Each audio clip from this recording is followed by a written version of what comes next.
오늘은 7계명 간음에 대해서 비단 간음뿐만 아니라 이제 성윤리 오늘 모든 내용들을 다룰 수는 없지만 우리가 이 간음 성윤리에 대해서 기독교 성윤리에 대해서 어떻게 한번 생각해야 될지 이런 말씀을 한번 보기 원합니다.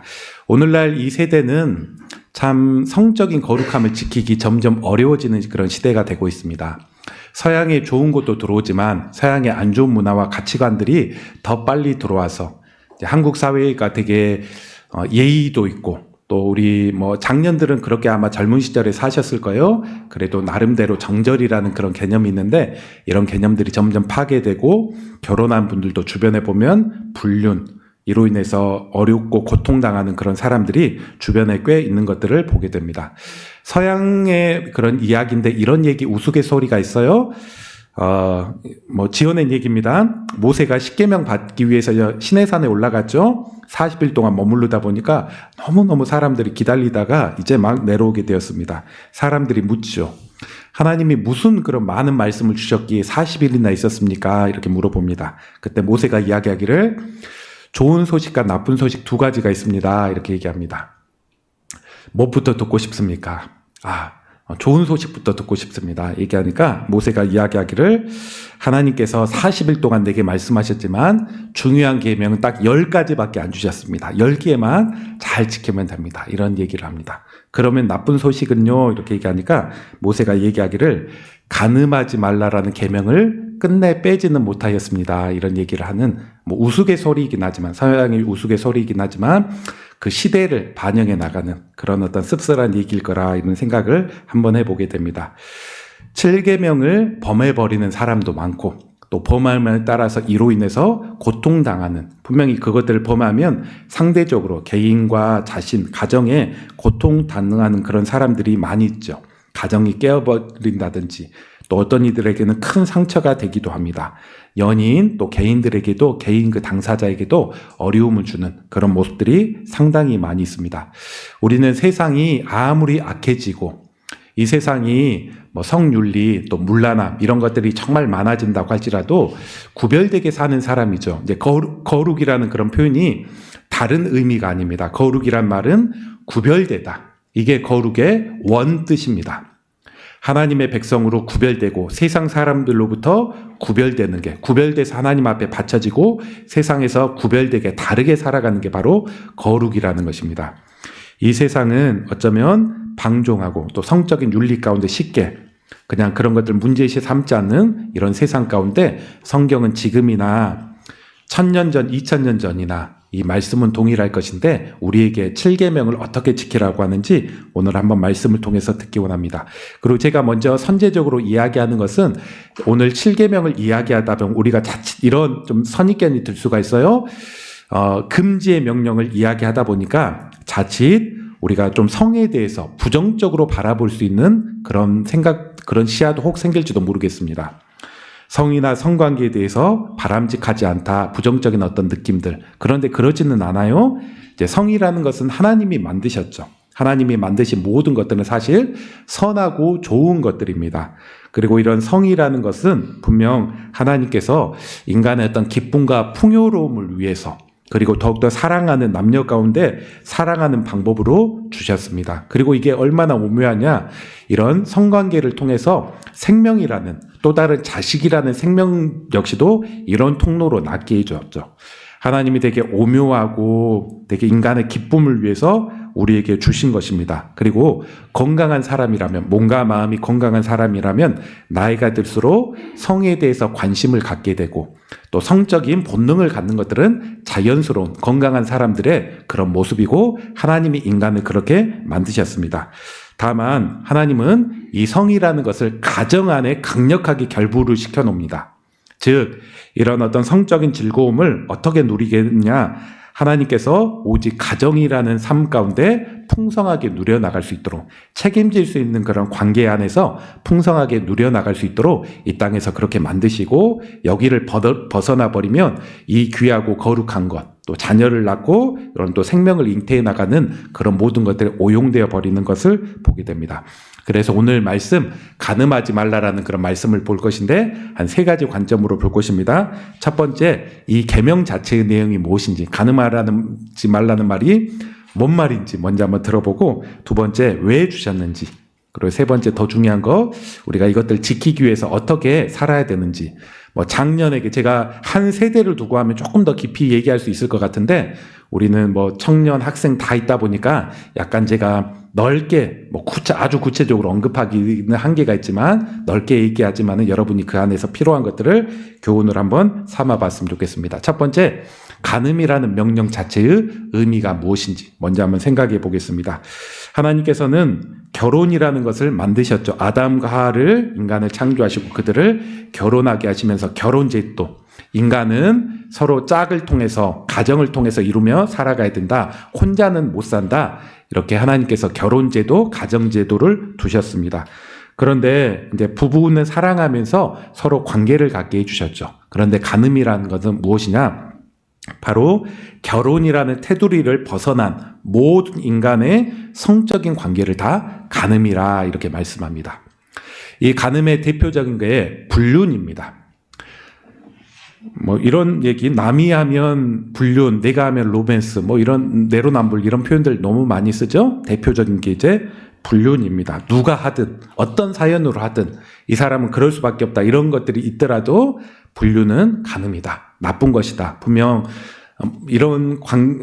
우리 부부는 소원해지고 이혼으로 가려고 합니다. 그러면 관계를 정리하고 이혼하고 그렇게 해야지, 분명 불륜이라는 것은 간음의 대표적인 그런 내용이다. 그리고 간음은 어떤 불륜뿐만 아니라 결혼 전에 있는 어떤 성적인 관계 역시도 성경은 간음이라 이렇게 표현을 합니다. 몇 년 전에 대학생을 대상으로 한, 제가 청년부 지도했던 그런 일이니까 몇 년도 아닌가, 한 7, 8년? 꽤 오래된 그런 일인 것 같습니다. 한 15년 정도? 15년, 17년 그 정도. 그런 시기인 것 같은데, 그때 대학생들을 그리스도인들을 대상으로 의식조사를 한 적이 있습니다. 불신자를 향해서, 사랑하는 대상과 결혼하지 않더라도 관계할 수 있냐, 이런 어떤 질문 가운데 대학생입니다. 30대, 40대는 훨씬 더 높아질 줄 모르겠고 20대 초중반 그런 대학생들 대상으로 의식조사를 하니까 80%가 넘는 비율이, 80한 6, 7% 비율이 그렇게 할 수 있다. 좋아하면 관계를 가질 수 있다. 그런 이야기를 하였습니다. 불신자 의식은 그렇구나 이렇게 생각할 수 있는데, 그렇다면 신자, 지금 교회를 다니고 있는 청년들은 어떻게 생각하는가, 이에 대해서 신자 역시도 20대 초중반이에요. 20대 그 청년들도 어떻게 생각하느냐, 40 몇 프로, 50% 조금 안 되는 그런 비율이 좋아하면, 사랑하면 관계를 가질 수 있다, 이렇게 답했습니다. 이거를 범했냐 안 범했냐 그게 아니죠. 그냥 우리의 의식, 생각이 어떠하냐 이를 의미합니다. 그리고 실제로 보면 이게 하나님 보시기에 잘못됐다, 죄이다 이렇게 생각하면서도 범해버린 사람들은 더욱더 많기 때문에 실제 어떤 비율들은, 신자 역시도 비율들이 꽤 높으리라 생각을 합니다. 불신자는 말할 것도 없고, 그건 성경에 대해서 안 믿으니까 원래 말할 것도 없고, 신자들 역시 어떻게 생각하느냐, 한 과반수 정도가 좋아하면 그냥 관계할 수 있다, 이런 의식으로 살아간다는 것입니다. 그러면서 죄인지 모르고 범해버린 사람이 있고, 죄인지를 알면서도 또 범해버린 사람이 있고, 20대 후반, 30대, 40대 가면 더욱더 신자 역시도, 젊은 그리스도인 역시도 이런 계명에 대해서 깨버리고, 한두 번 깨버리다 보니까 더 가볍게 여겨버리고, 이런 어떤 의식들이, 모습들이 우리에게 나타납니다. 그런데 성경은 뭐라고 이야기할까요? 성경은 이렇게 얘기합니다. 오늘 성경 몇 구절을 한번 볼까요? 우리 한 구절 찾아봅시다. 히브리서 13장 4절. 몇 페이지인가요? 신약 몇 페이지인가요? 자, 지금 태블릿으로 성경 보고 있어요. 368페이지. 신약 뒤에 있는 368페이지.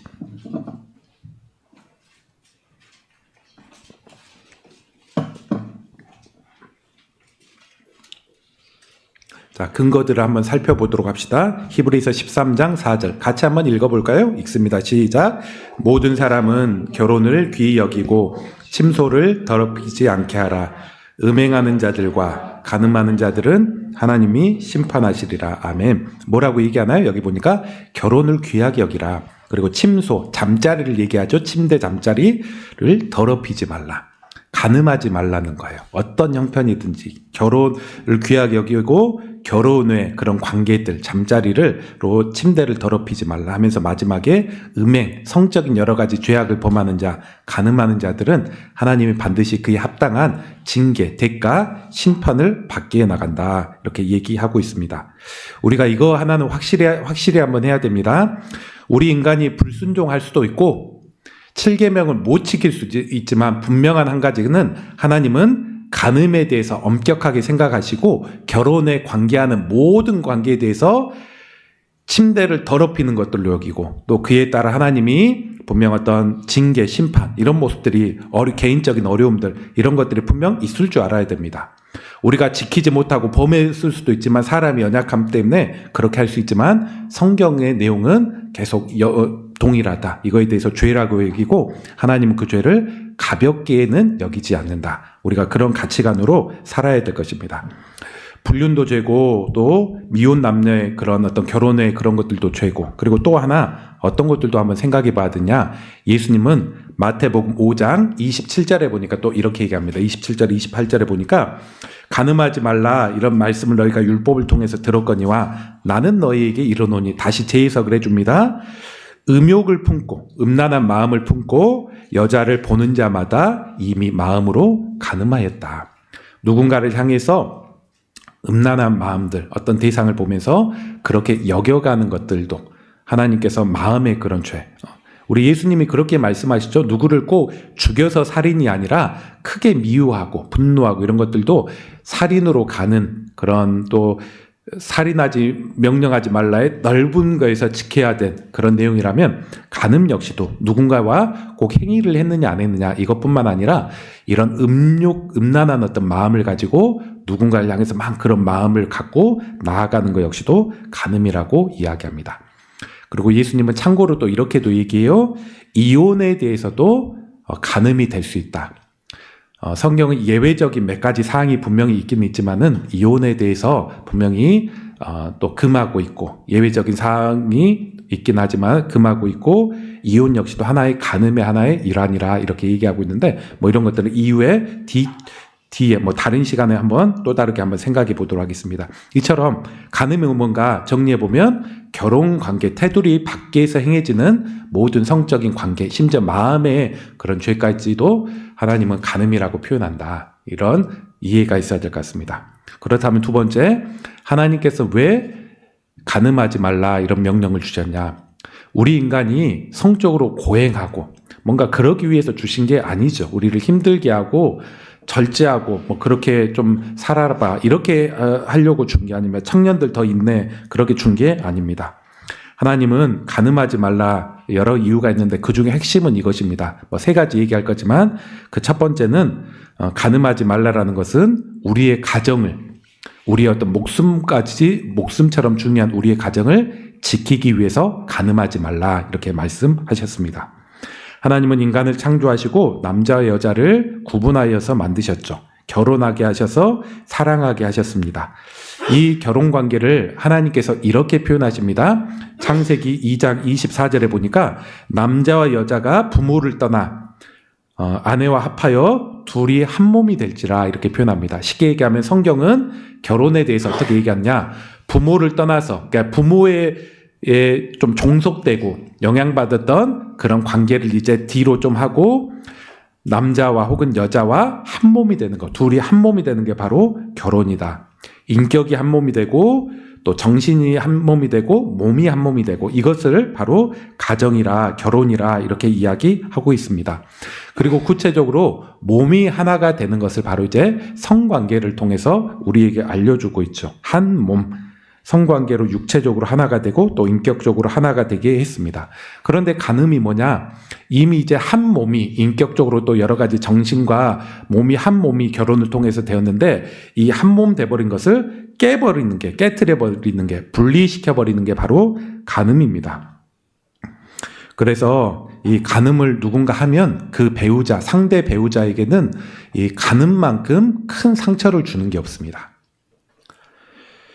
여러분도 한번 생각해 보십시오. 만약 내 배우자가 간음을 했다 이렇게 한다면 그 실망감, 그런 분노, 이것들은 도저히 말로 다 할 수 없을 것입니다. 일이 안 잡히고 괴로울 것입니다. 그런 얘기를 누군가 하더라고요. 다른 잘못한 것은 다 용서가 되는 게 근데 간음하는 것은 용서가 안 됩니다. 불륜하는 것은 용서가 안 됩니다. 용서했다고 하지만 또 그런 마음으로 미워하고 분노하는 그런 마음이 쌓이는 게 바로 간음입니다. 배우자에게 말로 할 수 없는 큰 상처, 가장 인생을 살면서 주는 그런 큰 상처를 주게 되는 것입니다. 배우자뿐만인가요? 자식들에게도 그런 영향을 주게 됩니다. 자식들 역시도 그런 부모가 있다면 큰 또 상처를 받게 되죠. 제가 과거 청년들 지도할 때 한 여학생 자매가 있었습니다. 그런데 그 여학생이 되게 마음도 좋고 잘 배웠어요. 영적으로 잘 자라고 리더까지 좀 시키고 있습니다. 그런데 좀 깊이 사귀고 또 제자훈련 하다 보니까는 또 자기 어려운 고민도 이야기하는데 아버지가 그의 대학 시절이었는지 뭐 고등학교 시절이었는지 외도를 하였습니다. 외도를 하여서 뭐 부모님이 이혼을 하진 않았지만 그런 마음들이 계속 몇 년 동안 계속 이렇게 그런 마음들이 미워하는 마음들이 그렇게 있었습니다. 그리고 좀 그런 마음이 있었는지 그 자매가 다른 거는 다 좋음에도 불구하고 너무 다른 남자를 쉽게 만나고 쉽게 헤어졌습니다. 왜 그러지? 저렇게 쉽게 만나지 말라고 하고 이런 어떤 기준으로 남자를 좀 보고 신중하게 사귀라 이렇게 또 권면하기도 하고 또 성경 근거에서 이야기하는데 사람 쉽게 만나면 상처받고 그렇게 또 잘못된 방법의 연애를 할 수밖에 없다. 그럼에도 불구하고 쉽게 만나고 헤어지고 그런데 제가 깊이 좀 얘기해 보면서 그의 부모 아버지로부터 받았던 그런 좀 상처가 또 없지 않게 남아있기 때문에 사람도 잘 분별할지 모르고 부모 아버지에게 사랑을 받지 못했기 때문에 남자가 조금만 마음을 열어주고 좀 좋아해지고 가까이 다가가면 금방 마음을 열고 또 그에게 좀 가버리는구나 이런 좀 생각을 갖게 되었습니다. 이처럼 이 간음이라는 것은 자식에게도 큰 어떤 영향을 주곤 하죠. 자식뿐만인가요? 우리가 교회가 영적인 가족, 공동체라고 하는데 교회에게도 큰 또 상처와 영향을 줍니다. 만일 사랑받고 존경받았던 교회 중직자가 있습니다. 장로님, 권사님이 있어요. 바람 나버렸다. 이렇게 하면 너무나 큰 실망이 있겠죠. 뭐 이 정도면 괜찮은데 목사님이 그랬다. 담임 목사님이 그랬고 사모님이 그랬다면 교회는 아마 파탄 나고 되게 깨어져 버릴 그런 가능성이 많을 것입니다. 이처럼 간음이라는 것은 좀 가정적으로 사회적으로 관계를 깨트려 버리게 하는 그런 내용들이 있기에 하나님께서 간음의 죄를 더 엄격하게 보시고 특별하게 보고 계시는 것입니다. 다윗 왕을 한번 생각해 보십시오. 다윗 왕이 되게 성군이죠. 이스라엘 역사 중에 가장 뛰어난 우리식으로 얘기하면 세종대왕 같은 그런 역할을 했던 그런 왕입니다. 그런데 그에게도 하나님 앞에 큰 잘못 하나가 있죠. 밧세바라는 한 여인을 취한 것입니다. 그는 분명 남편이 있었던 사람이고 자기 부하의 아내였음에도 불구하고 그 여인을 범해버리는, 나머지는 다 괜찮게 살았는데 그 여인을 범하게 되었습니다. 그 결과 어떻게 되었나요? 숨기고 심지어 누구도 간접적으로 살인도 하며 숨기고 다 끝난 줄 알았는데 하나님이 그 죄를 때가 되니까 드러내시죠. 그러면서 그 밧세바 여인을 통해서 아이를 낳게 되었는데 그 아이가 죽게 됩니다. 뿐만 아니라 이후에 보면 그 집안이 되게 삐뚤어지고 어렵게 되죠. 여러 자식들이 있었는데 싸우고 또 반란이 일어나고 그런 모든 그런 근본이 올라가다 보니까 다윗이 지었던 그런 죄 가운데 있었던 것들을 봅니다.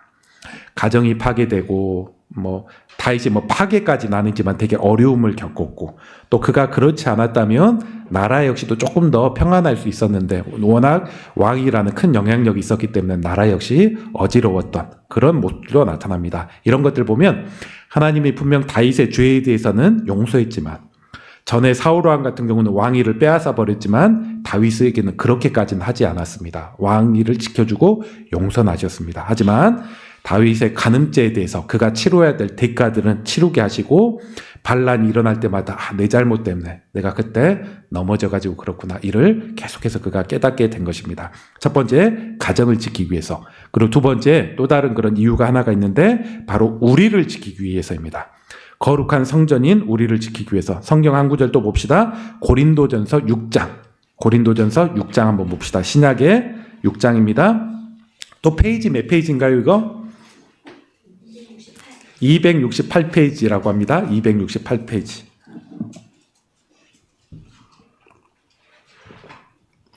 저도 종이 성경 좀 가져오던 앞에 오늘은 좀 띄우진 못해가지고 그렇게까지 못 만들어가지고 고린도전서 6장 우리 15절, 16절 한번 보겠습니다.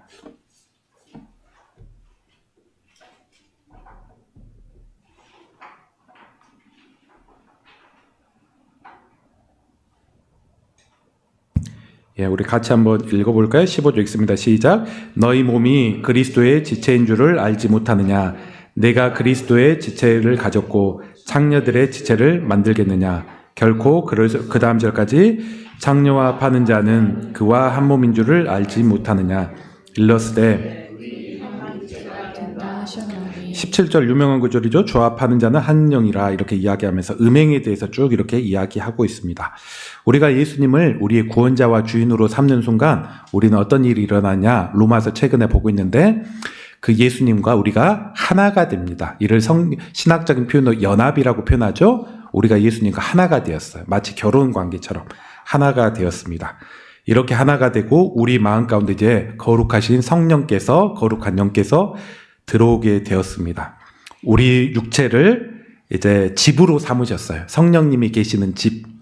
이거를 성전이라고 하죠. 하나님의 집을 성전이라고 하죠. 우리를 성전되었다. 예수님과 하나가 되었고 우리 몸이 성전되었다. 이렇게 표현하고 있습니다. 그런데 15, 16절 보니까 우리가 예수님과 하나가 되었는데 또 어떻게 되느냐? 창녀들이나 여러 다른 간음의 관계로 다른 이들과 관계를 가지면 또 어떻게 되는가? 육신의 그런 불륜을 통해서 그들과 하나가 되는 거라 얘기합니다. 간음은 그냥뿐만 아니라 육신적으로 하나가 되어 나가면서 그들과 하나가 되는 것. 우리가 하나님과 하나가 되었는데 또 다르게 창녀라든지 음란한 그런 대상들과 또 하나가 되면서 성전을 더럽혀 나가는 그런 어떤 행위라 이렇게 이야기하고 있습니다. 그러면서 조합하는 자는 한 영이라고 표현하면서 18절 음행을 피하라고 하면서 자, 또 18절도 이런 의미심장한 얘기를 합니다. 사람이 범하는 죄마다 몸 밖에 있거니와 음행하는 자는 자기 몸의 죄를 범하느니라. 쉽게 얘기하면 다른 죄들을 다 우리가 바깥에 뭐가 죄를 짓는다는 거예요. 하지만 음행을 행하는 것들만 예외적으로 우리 몸 안에 몸을 향해서 죄를 짓는다. 이것들은 다른 죄와 달리 간음죄의 특수성을 이야기합니다. 간음을 제외하는 모든 죄는 우리가 죄를 지면 분명 성령을 근심시키고 하나님을 근심시키고 그렇게 하지만은 이 성전을 더럽히는 것까지는 아닙니다.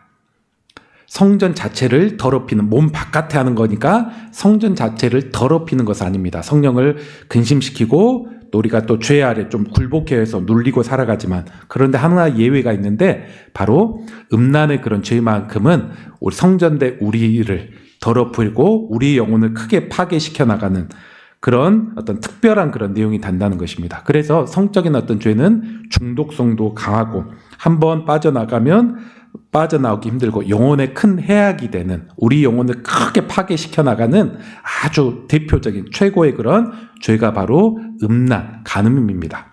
그래서 구약 이스라엘 백성들을 보면 그렇게 많이 하나님과의 그런 관계 가운데 다른 것은 지키려고 했음에도 불구하고 여러 유혹을 할 때 음행의 죄, 우상 숭배 가운데도 음란이 꼭 끼고 이렇게 하면서 결국 그들의 성전된 육신을 파괴하고 영혼 역시도 파괴해 나가는 그런 모습들이죠. 우리가 왜 간음죄를 지면 안 되는가? 우리 자신을 거룩한 성전이 되었던 우리 자신을 지키기 위해서 이런 죄 지어버리면 우리가 더욱더 파괴됩니다. 그리고 그 해악이 우리 개인에게 많이 찾아오곤 합니다. 그리고 추가적으로 또 간음죄의 해악 중에 하나는 사회 역시도 파괴시켜 나갑니다. 간음은 가정과 개인에게만 끝나지 않고 이것은 필연적으로 사회 공동체로 이어지게 되죠. 역사학자들은 한결같이 이야기합니다. 어떤 문명의 꽃을 피웠던 나라 사회가 있었는데 그 사회가 많이 무너지고 쇠락해 나가는 그런 과정 가운데 꼭 음란함이 그 가운데 중심 가운데 있다. 그리고 이런 것들이 때가 되면 터져버려가지고 그 사회가 급속도로 쇠락하게 된다. 이렇게 이야기하고 있습니다. 우리가 이런 역사학자들의 증언을 보면 지금 대한민국 사회가 썩 좋은 그런 모습이 아닙니다. 분명 지금 제가 보기에는 대한민국이 한반도 역사상 가장 부강한 강대국이 되었습니다. 조선, 고려, 삼국시대도 이 정도로 세계에서 부강한 나라가 되지 않았죠? 지금 한국에서는 객관적으로 보면 세계에서 한 7위에서 8위 정도 영향력이 있다고 이야기하고 더 올라갈 가능성이 많다고 뭐 이렇게 이야기를 하죠. 뭐 G7 안에도 뭐 이렇게 들어오냐 마냐 뭐 그런 표현들도 하기도 하고 이렇게 부강한 전 세계에서 오늘날 시대처럼 이 한반도 나라가 부강한 나라가 될 데가 없는데 그 외 반면에 뭐 제가 아주 뭐 고려 시대나 삼국 시대는 살아보진 않았지만 지금만큼 또 성적으로도 많이 뭐 좋게 말하면 개방되고 안 좋게 얘기하면 죄와 가까워진 그런 시대도 없습니다. 많은 강점과 기술이 있었음에도 불구하고 그러면서 발전해 나갔지만 이것들이 한 번에 뭐가 터지면서 쇠락으로 나갈 수 있다는 것입니다. 터질 때까지 몰라요. 이거에 대해서 잘 인식하지 못합니다. 그런데 어떤 때는 급속하게 이것들 때문에 징조는 지금 많이 나타나죠. 남녀가 잘 결혼하지 않고 또 아이들이 가정이 좀 파괴되고 이혼이 많다 보니까 아이들의 심성이 되게 좀 좋지 못하고 삐뚤어진 아이들이 뭐 있는다든지 이런 것들이 나타나는 그런 큰 징조 중에 하나일 것입니다. 이처럼 하나님께서 이 간음죄로 우리를 뭔가 억압하고 너 뭔가 절제하며 그렇게 살아봐 그런 정도가 아니라 가정과 개인과 이 사회를 공동체를 지키기 위해서 7계명을 크게 이야기하고 계십니다. 그렇다면 마지막으로 이 7계명을 우리가 어떻게 좀 지켜야 될 것인가? 제가 좀 브로드하게 얘기합니다. 좀 넓게 뭐 좀 어른들만 있으면 더 특별하게 얘기하고 그럴 수는 있겠지만은 청소년만 있으면 그에 맞춰서 얘기할 수 있겠지만 그냥 넓게 몇 가지를 한번 한번 해보겠습니다. 우리는 간음의 환경 속에서 쉽게 노출되어 살아가고 있습니다. 영화라든지 뭐 드라마 이런 것들 보면 그런 어떤 장면들이 많이 나오고 또 특별히 요즘 시대에는 별로 만난 적도 없는데 심지어 오늘 만났는데도 불구하고 관계하는 그런 소재의 그런 드라마 이런 것들이 꽤나 많이 나오곤 합니다. 이런 세속적인 사회 가운데 하나님 중심으로 7계명을 지키는 게 되게 더욱더 쉽지 않고 그러기 때문에 우리는 더 이런 어떻게 지켜야 될 것인가 깨어 살고 또 순종으로 나아가야 될 것입니다. 몇 가지를 한번 얘기해 봅니다. 첫 번째, 유혹의 상황 가운데 틈을 주지 말고 피할 때 우리 자신을 지킬 수 있습니다. 다시 한번 따라 한번 해봅시다. 틈을 주지 말고 피하라. 틈을 주지 말고 여러분이 피하십시오. 그럴 때 그렇게 됩니다. 죄의 종류에는 어떤 경우는 우리가 강하게 대적하고 싸우고 인내하며 이겨야 될 그런 죄가 있죠. 그런데 이 성적인 죄는 그렇지 않습니다. 성적인 죄하고 맞서 싸우고 버티고 이기려고 하면 우리가 져요. 성적인 죄는 피해야 됩니다. 틈을 주지 말고 피해야 됩니다. 예컨대 요셉을 창세기 37장 이후에 나오는 요셉을 한번 생각해 보십시오. 그가 17살에 노예로 팔려 나가서 보디발 집에 있고 아마 그의 나이가 20살 전후로 됐을 것 같아요. 20세 전후로 됐을 것 같은데 그 주인 아내가 그를 강력하게 유혹합니다. 어쩌다 한 번 하는 게 아니죠. 성경에 보니까 매일마다 뭔가 추파를 던지고 그렇게 했다 이야기하고 있습니다. 이때 요셉이 내 여주인과 잘 좀 이렇게 거기서 인내하지 그렇게 하지 않았죠. 이런 유혹의 상황들을 미리미리 알아보면서 피했습니다. 피하고 그녀의 말을 듣지 않았습니다. 그러다가 어느 날 어찌어찌 하다 보니까 둘이만 있을 때가 있게 되었죠. 둘이만. 그는 총무 역할을 하고 있었기 때문에 이런 단둘이 있는 그런 상황 가운데서도 그 여주인이 그의 옷을 붙잡자 옷을 벗어서 아마 위통이 아마 벗겼을지도 모르겠어요. 옷을 버려두고 도망쳤다. 틈을 주지 않고 그 자리를 피했던 것들을 봅니다. 여러분 우리가 누군가 유혹을 하고 또 유혹이 될 만한 그런 상황들이 있으면 그 자리에서 한번 조금 더 버텨보자, 좀 즐기자 이런 마음으로 틈을 줘서는 안 되겠어요. 어떻게 되나 한번 보자. 그렇게 해서는 안 될 것입니다. 은근히 즐기려고 하고 괜찮겠지 이렇게 방치해 나갔다가는 덫이 찾아옵니다. 여러분에게도 저에게도 그런 모습들이 찾아오는 것입니다. 그러면서 이 덫에 빠지면 가정과 개인과 공동체에 감당하기 어려운, 내가 정말 후회가 되는 그런 일들이 벌어지곤 하는 것입니다. 그리고 두 번째, 우리가 필요한 것은 하나님의 임재의식 가운데 우리가 사는 것입니다. 하나님을 두려워하며 내가 하나님이 다 보고 계시다. 이런 것들. 간음의 유혹 가운데 우리가 보통 그런 생각을 하게 됩니다. 남이 알면 안 하겠죠. 쉽게 들켜버리면 하지 않겠죠. 그런데 그런 생각까지 사실 사람들이 잘 하지 못합니다. 이게 발각되고 배우자가 알고 다른 사람들이 이후에 누군가가 알게 되면 그렇게 하지 않을 건데 그렇게까지는 사람들이 잘 생각하지는 않습니다. 숨겨질 수 있다. 그렇게 그냥 넘어가 버리죠. 그러나 분명한 것은 하나님은 그 모든 모습을 보고 계셨다. 다윗이 밧세바를 범할 때 마지막에 그렇게 표현합니다. 다 숨기고 입번끝 알만한 사람을 죽이기까지 했지만 하나님이 보고 계셨다. 그런 표현들이 나옵니다. 잠언 16장 6절에 이런 구절이 있습니다. 여호와를 경외함으로 인하여 악에서 떠나게 되느니라.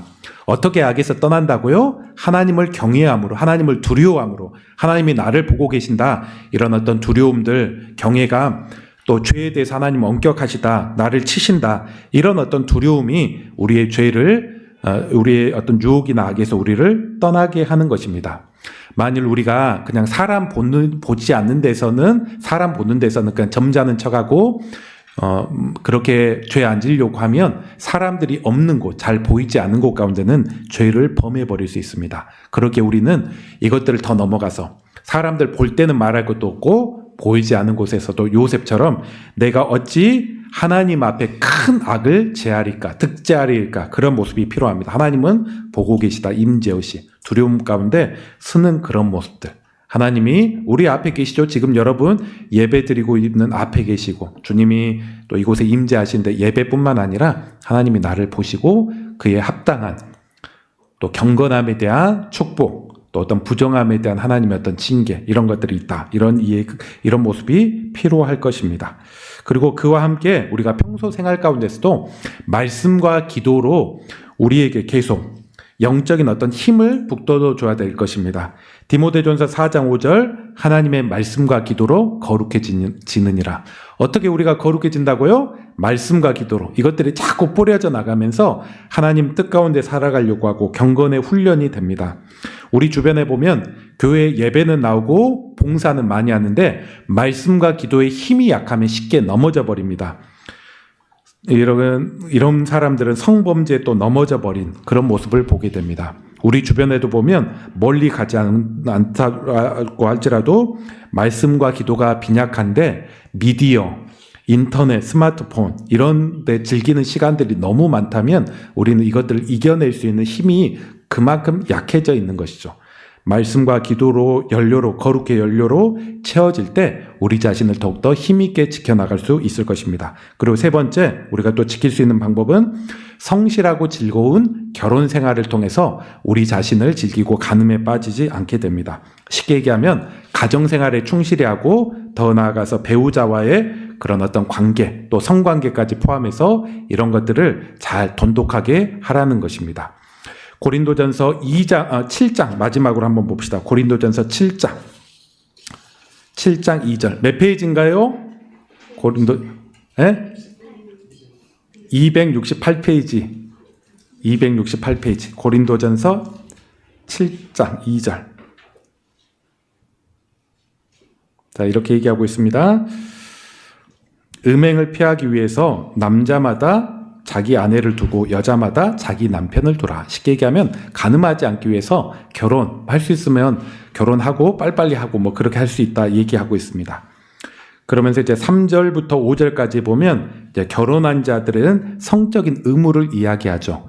자기가 자기를 주장하는 게 아니라 이제 배우자가 자기를 주장해서 서로 이렇게 관계를 하고 또 사는 것이다. 심지어 5절에 보니까 각방 쓰지 마라. 기도를 위해서 잠깐 따로 방을 쓸 수는 있지만은 부부싸움에도 각방 쓰지 마라. 왜냐하면 이것들이 그냥은 모르는데 사탄이 시험할 수 있습니다. 자꾸 이런 것들이 오래되다 보면 사탄이 시험해서 자꾸 안 해야 될 행동, 음란물을 본다든지 뭐 다른 어떤 행동을 한다든지 그런 모습으로 나가게 하는 내용이 되는 것입니다.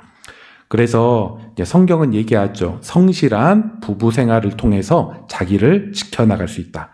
독신으로 우리 있는 여기 청년들이 있습니다. 청년들이 있는데 또 이렇게도 얘기하고 있습니다. 이 청년들 역시도 성적인 거룩함을 위해서 내가 조금 더 결혼을 늦게 하는 것보단 성적인 거룩함을 위해서 조금 더 서두르는 것도 권면해 나갑니다.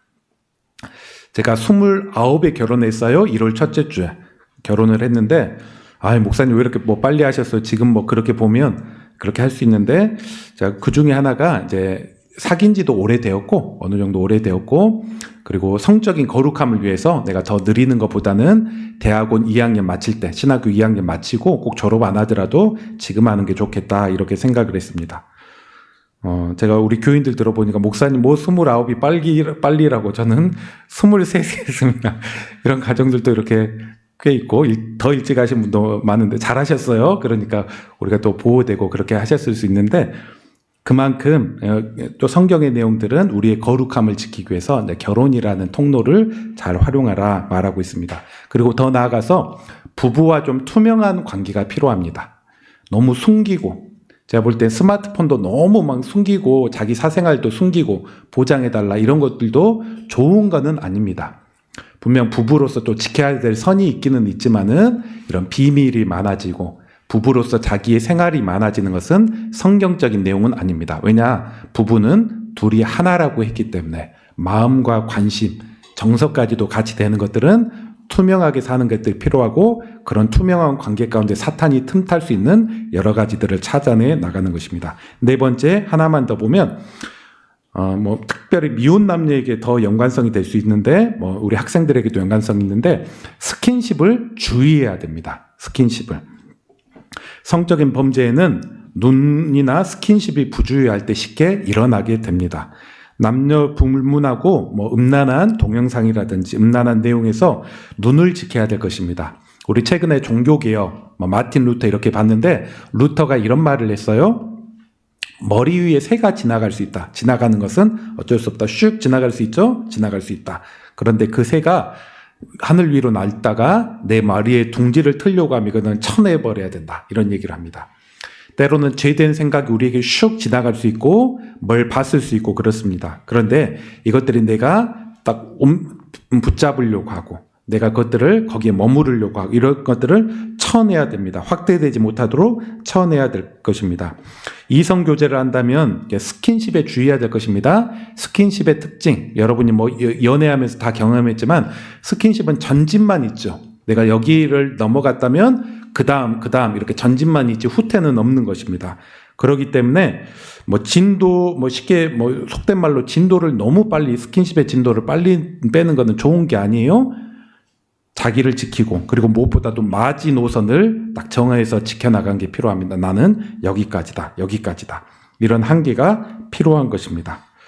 오늘날 보면 결혼 전에 성적으로 성관계나 여러 가지를 즐기다가 정작 결혼 이후에는 이런 어떤 삶들의 즐거움을 놓쳐버린 그런 어떤 사람들도 꽤 많이 있습니다. 40대 이후에 잘 부부관계를 갖지 않는 사람 혹은 어떤 이들은 음란물이나 어떤 그런 것들에 너무나 익숙해져서 오히려 조그만 자극에는 뭐가 자극이 없고 더 세고 충동적인 거 이런 것들에만 더욱더 반응하는 그런 어떤 젊은이들 혹은 나이 든 그런 사람들 이런 사람들도 있습니다.